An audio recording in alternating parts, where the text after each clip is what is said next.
కావలసిన కార్యక్రమాలు వెంటనే చేపట్టండి. అది మీరు వేరుగా చెప్పాలన్నప్పుడు పెళ్లి కాని ఏర్పాట్లని సిద్ధపరిచే ఉంచాము. సందేహించకండి మహాప్రభు. పోయి నీవెవరు, నీకు వచ్చిన ఆపదేమి?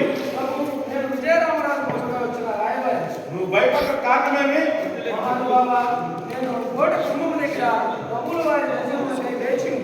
వేచి ఉండి నాకు జరిగినదేమి? భయపడక జరిగిందంతా ఎవరు?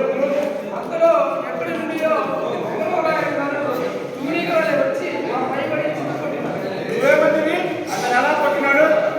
నేను విజయనగరం నుండి వచ్చిన రాయబారిని అనగానే వేచి ఉన్నాము, ప్రభువులు విచారించదు.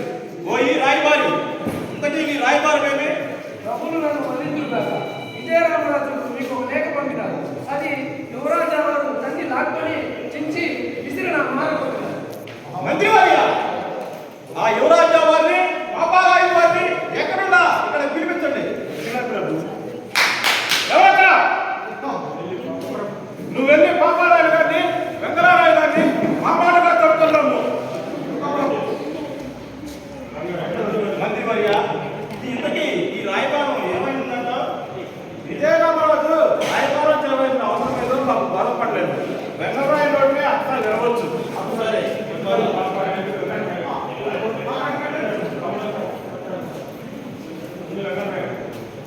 బాబా, అన్నగారు పిలిపించిన కారణం ఏమైనా?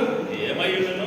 రాయబారికి నేర్పం చేసింది కదా అని ప్రభు వారికి తెలిసి గట్టి చిక్కే వచ్చి పడినది. ఇప్పుడు ఏం చేయగలను?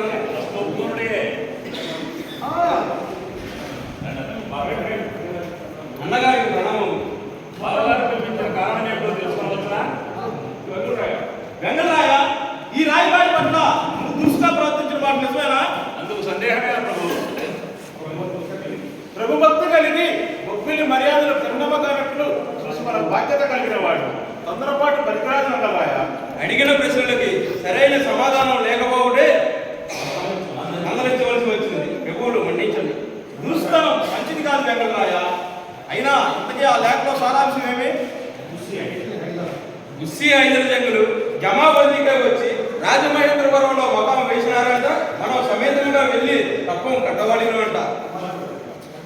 అమాత్యవర్య, రాయబారికి తగిన సమాధానం చెప్పుకోకుండా సమంజసం.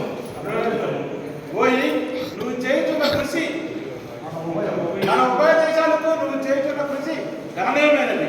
ఈ ప్రశంస అపాత్రమైనదని మా మాటగా విజయరాయన కృపాలతో చెప్పుము. పోయి నీ ప్రభువులకు యుక్తులకు బెదిరిపోవడం మేము గాజులు దొరుకుని లేమనియు, సమయం వచ్చినప్పుడు అప్పటికప్పుడు ముట్ల చెప్పలేమనియు ఈ పాపారాయణ మాటగా చెప్పుము.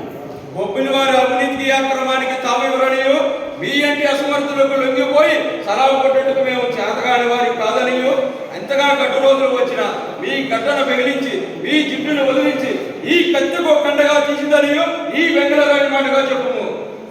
పోయి రాయబారి, ఇక్కడ ఆవేశకాలన్నీ ఇక్కడే మర్చిపోయి ఉభయ రాజ్యాల క్షేమం కన్నా బొబ్బిలి వారు కోరుకునేది ఏది లేదనియు, ప్రజా రక్షణార్థము మా చివరి రక్తం పట్టు వరకైనా దారపోయినము మీ చెలిమి మాకు ఎల్లప్పుడూ కావాలి నేను ప్రజాక్షేమం కన్నా బొబ్బిలి వారు కోరుకునేది ఏది లేదని మా మాటగా ఈ రాజా వారికి చెప్పుము.